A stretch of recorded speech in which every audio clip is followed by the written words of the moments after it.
Welcome to Inside British Royals.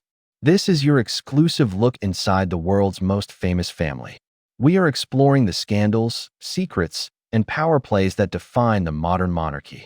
If you are new here, please do well to hit that subscribe button for more updates.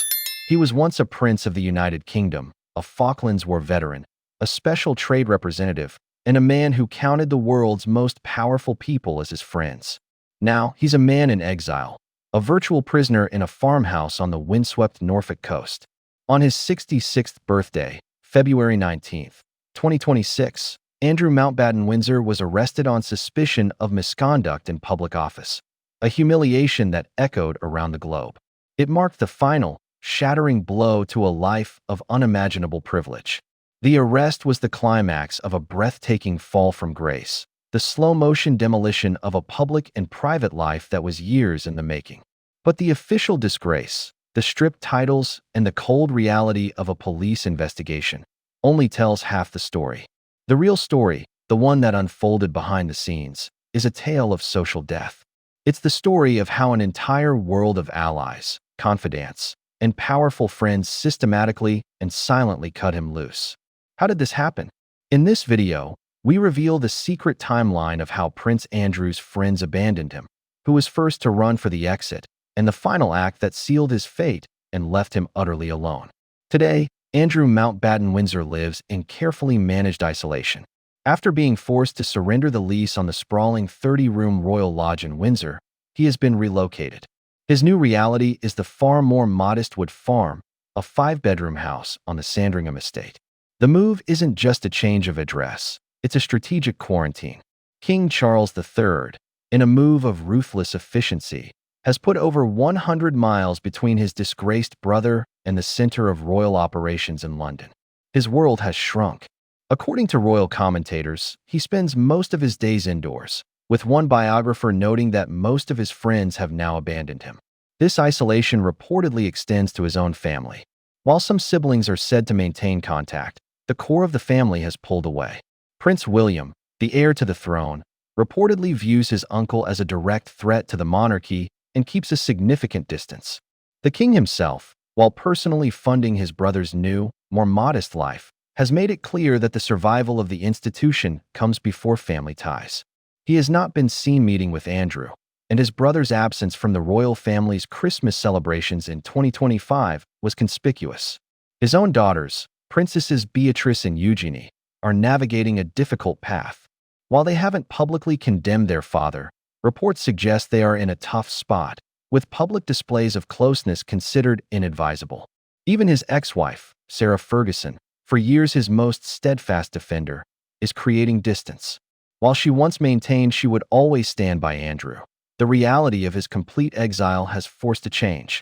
After Andrew's ducal title was removed, she ceased being the Duchess of York.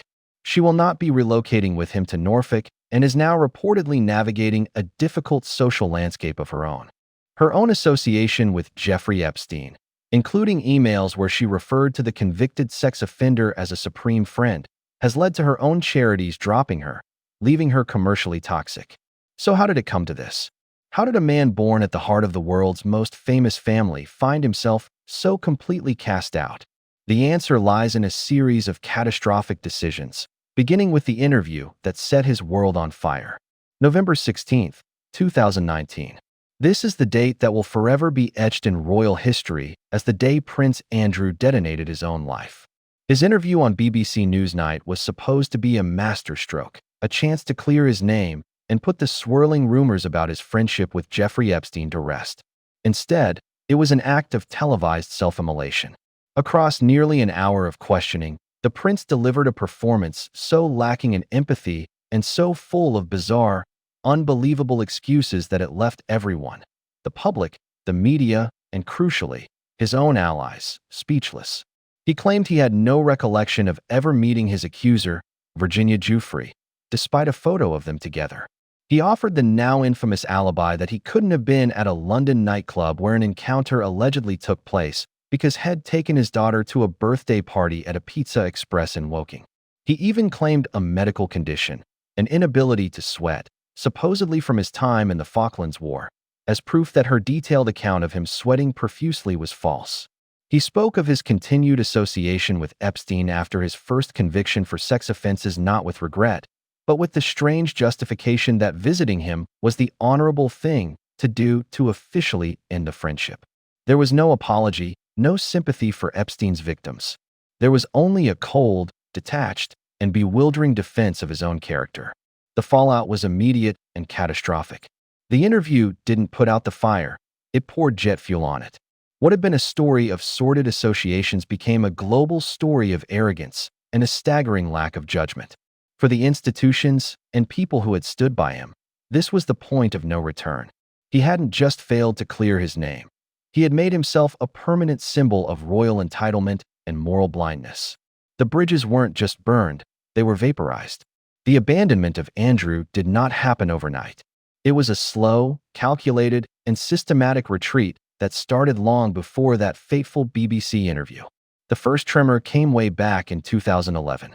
After initial public allegations from Virginia Giuffre, the pressure became so intense that he was forced to step down from his coveted role as the UK's Special Representative for International Trade and Investment, a post he'd held for a decade. This was the first major professional consequence, a clear sign his associations were becoming too toxic for public life. But it was the 2019 interview that triggered a full-scale institutional exodus. The corporate world, which had once clamored for his royal endorsement, was the first to flee. Within days, a cascade of rejections began. KPMG, a major sponsor of his flagship entrepreneurial scheme, Pitch at Palace, announced it wouldn't renew its support. Global banking giant Standard Chartered swiftly followed, withdrawing its sponsorship. Academia was next. The University of Huddersfield, where he had served as chancellor, accepted his resignation. One by one, the pillars of his public life crumbled. In a devastating blow, it was announced he would step back from all 230 of his charitable patronages. These weren't just titles, they were the very fabric of his working royal life. The final, and most significant, institutional abandonment came from the one institution he could never escape, the royal family itself. On November 20th, 2019, just 4 days after the Newsnight broadcast, Buckingham Palace issued a statement. It declared that the Duke of York was suspending his public duties for the foreseeable future. This was more than a temporary retreat, it was an internal exile. He was, for all intents and purposes, fired from being a working royal. The firm had cut him loose. While institutions cut ties with press releases, the abandonment by his friends was a quieter, more insidious affair. It happened in hushed phone calls, unanswered invitations, and the slow, chilling realization that he was no longer welcome in the gilded circles he once dominated. This social freefall can be broken down into distinct phases. The first was the pre-interview waverers. As Jeffrey Epstein's name became increasingly toxic throughout the 2010s, many in Andrew's high society orbit, financiers, entrepreneurs, and socialites, began to quietly distance themselves. The risk of reputational damage was simply too high. The second phase was the post-interview exodus. The Newsnight interview was the breaking point. For many who had given him the benefit of the doubt, his performance was indefensible. The sheer arrogance made continued association impossible. This is when the social severing became absolute. Lifelong friends were appalled. The socialites who had once flocked to his side now viewed him as a pariah. The final phase was sealed by the final straws. In the years that followed, a series of events ensured even the most loyal hangers-on would finally slip away. The first was his 2022 multi-million-dollar settlement with Virginia Giuffre. While it came with no admission of liability, paying a massive sum to his accuser was seen by many as a desperate act to avoid a courtroom battle.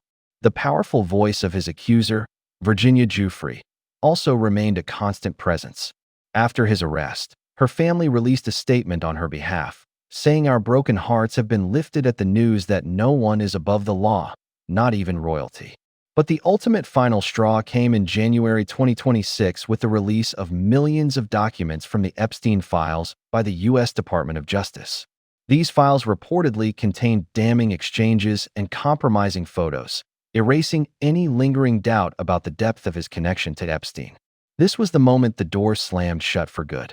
Any remaining friends or allies, seeing what was alleged, finally walked away. The social death was complete. The years of social and institutional abandonment culminated in the shocking events of early 2026. The groundwork had been laid years earlier. In 2022, his mother, the late Queen Elizabeth II, stripped him of his military affiliations and royal patronages. But the final, brutal severing came in October 2025, when King Charles III took the historic step of stripping his own brother of his birthright titles. The man formerly known as His Royal Highness Prince Andrew, Duke of York, was now simply Andrew Mountbatten-Windsor. At the same time, he was formally evicted from Royal Lodge, his home of over 2 decades. Then came the moment that was once unthinkable. On the morning of his 66th birthday, February 19, 2026, police arrived at the Sandringham estate.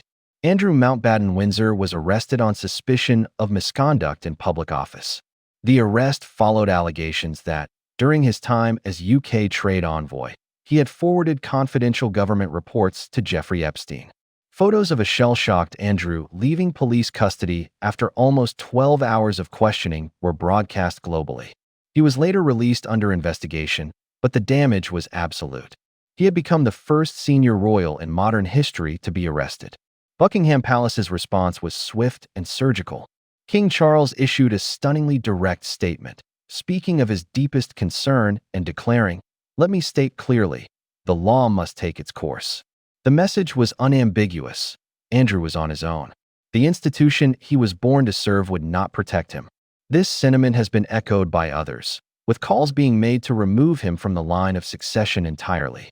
While he still technically holds an inherited honor, the freedom of the City of London, it is a hollow remnant of a life that no longer exists.